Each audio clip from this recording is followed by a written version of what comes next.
The first day of National Signing Day is over, and we're talking about what's going on with the LSU Tigers. Lane Kiffin seems to be flipping the script. We'll talk about that and more coming up today on the Louisiana Lunch Hour podcast.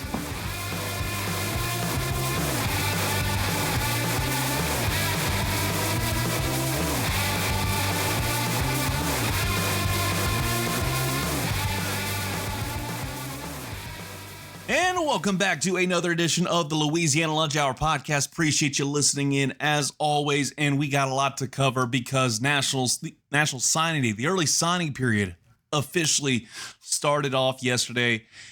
And there's a lot of big news when it comes to what happened with LSU, the commits they were able to get. Shout out to LSU for getting some commits to flip over from Ole Miss. There's been very little time between now and when he got signed on Sunday. There was very little time between the two.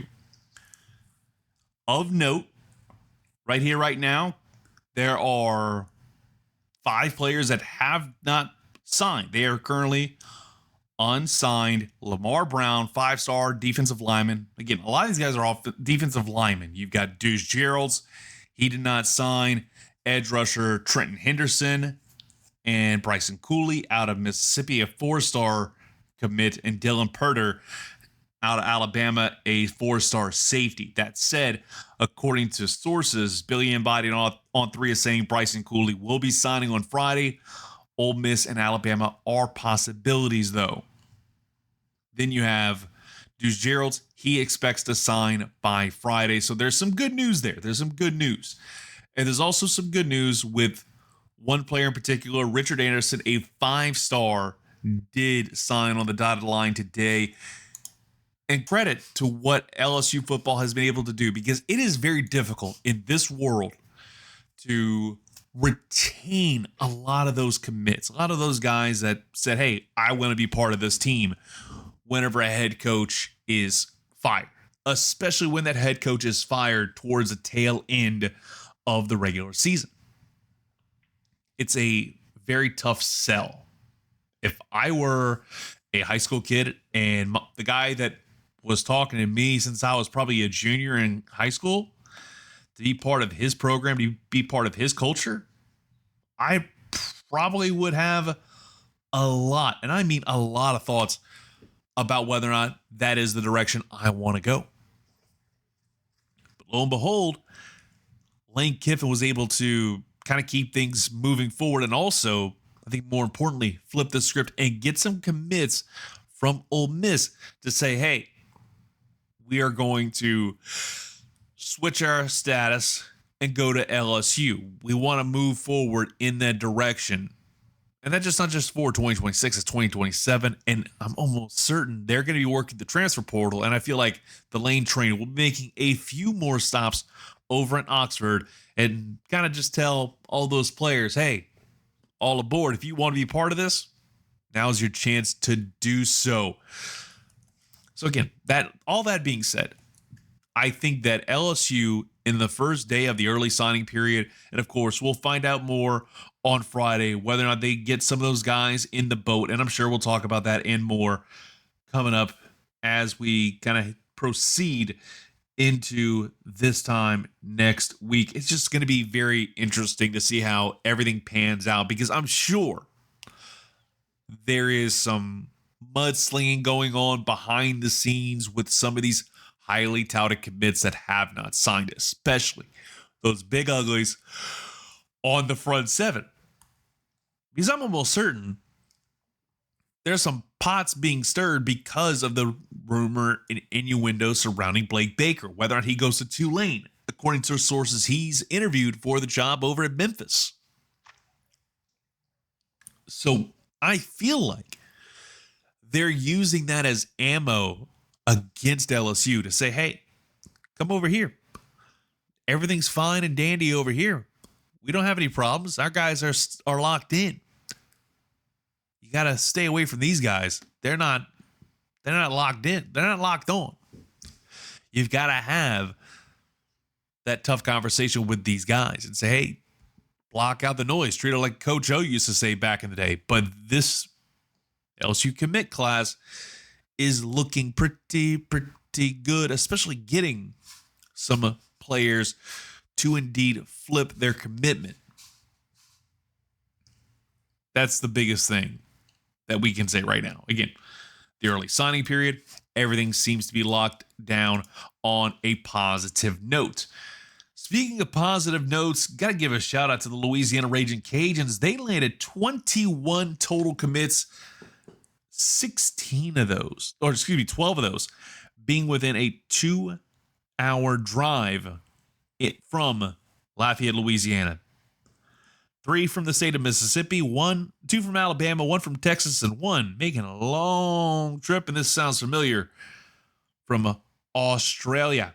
In fact, Mason Golding is the Australia representative. He's going to be one of the 6 joining the program in the spring of 2026.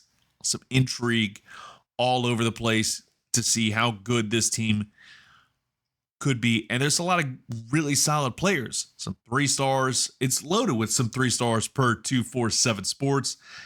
And then you also have, I think this is interesting, maybe not the first thing you think about when it comes to a big name, but a 5-star long snapper committed to the Louisiana Raging Cajuns. It's not necessarily the most important, but we've seen from time to time, you got to have a good long snapper. And he's actually the 9th ranked long snapper in the nation out of Parkview Baptist Jackson. And hopefully I don't butcher this too bad. Vilaume, I feel like he is going to be somebody to keep an eye on when it comes to that position at long snapper. Ranked 7th in the nation by 247 Sports. And he was the Eagles special teams MVP and finished 5th overall in the 2025 Coles Underclassmen Challenge. So he's going to be somebody to keep an eye on. Some local flavor did commit today. Braylon Walker out of Lafayette Christian Academy, 5'10", 175. He was a dual threat athlete. You know, whenever you have those ATHs, they can do some amazing things. He's going to be moving over towards strictly a corner, but he did a pretty good job as a QB, throwing for 1,821 yards and 27 touchdowns as a senior, rushing for just under 1,000 yards on 127 carries, accounting for 40 touchdowns as a junior. I feel like he could be interesting to see how he does as a beast in the secondary, because again, he definitely played both sides of the football, and that's usually what you see from these not one of one, but these very good, athletic players. Because usually the quarterback on a high school football team, I think you all know that a quarterback is usually probably the guy that's the most athletic. May not be able to throw the football like Peyton Manning or Aaron Rodgers, but he's probably got some jets on him and can get some things done. So at the end of the day, very good recruiting class for Coach Dez. And we didn't really talk about all that much throughout this week, because obviously the big headlines have been Lane Kiffin and company getting new players and getting everything set up for success in 2026 and beyond. I am very, very, very, very, very intrigued to see how this team does, especially in whatever bowl game they're in. According to reports, La Tech could be a potential opponent. The preview of what's to come in the Sun Belt Conference, I'd like to see that. But you look at what this team did. They started off not great. They started off the season 1-3, 1-4, some tough losses, and somehow, some way, they were able to right the ship and get to their 8th straight bowl game. And it is incredibly difficult to do that. LSU didn't make bowl game for the 8th straight year. They made a bowl game this year, but you can't help but to forget 2020 and 2021 as being years that they did not get into the postseason. They didn't do that. No.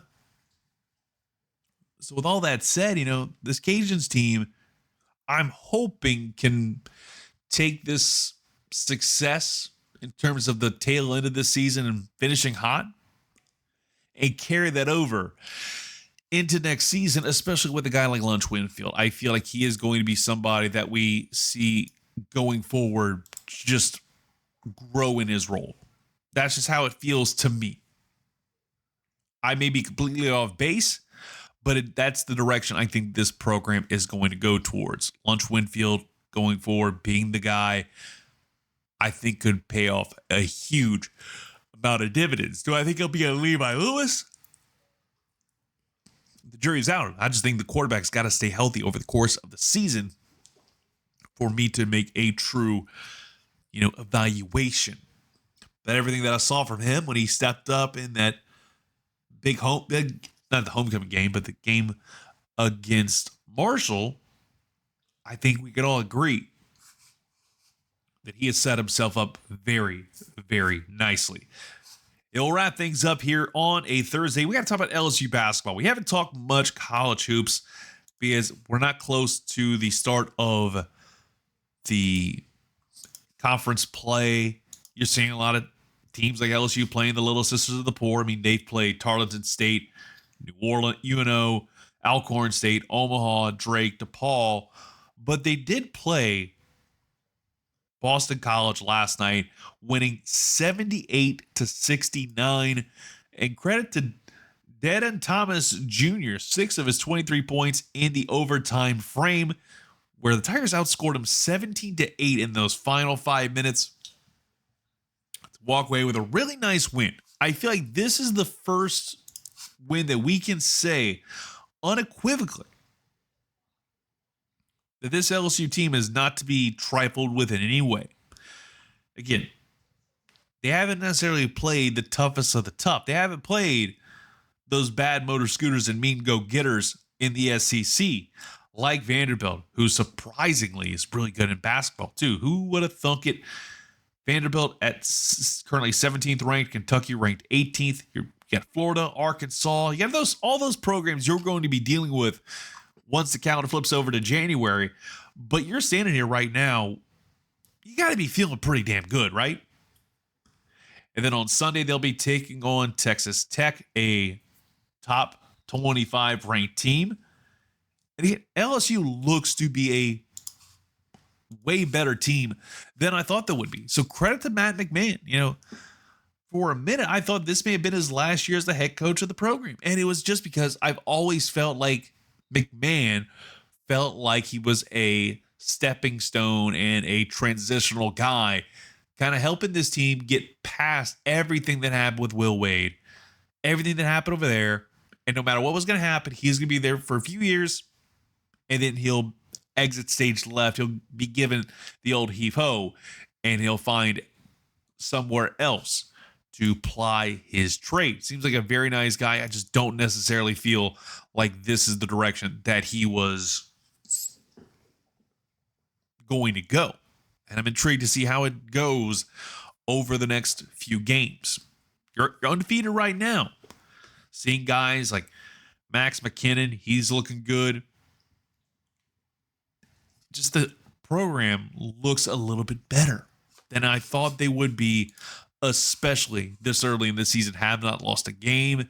LSU women's basketball takes a lot of the headlines because Kim Mulkey, speaking of them, they'll wind up playing the Duke Blue Devils in the SEC ACC Challenge when it comes to the women's side of things. But again, it just felt like a prove-it game for this basketball program, and I think we're seeing things happen in a good way, which is something that we have to respect and honestly when it comes to the future of the LSU basketball program, and also just some positivity when it comes to LSU athletics is refreshing because it's been an absolute mess the last few months. Well, that'll about do it for today's edition of the Louisiana Lunch Hour podcast. Appreciate you listening in. If you haven't already, make sure you subscribe today. Follow us on social media while you are at it. Talk to you later.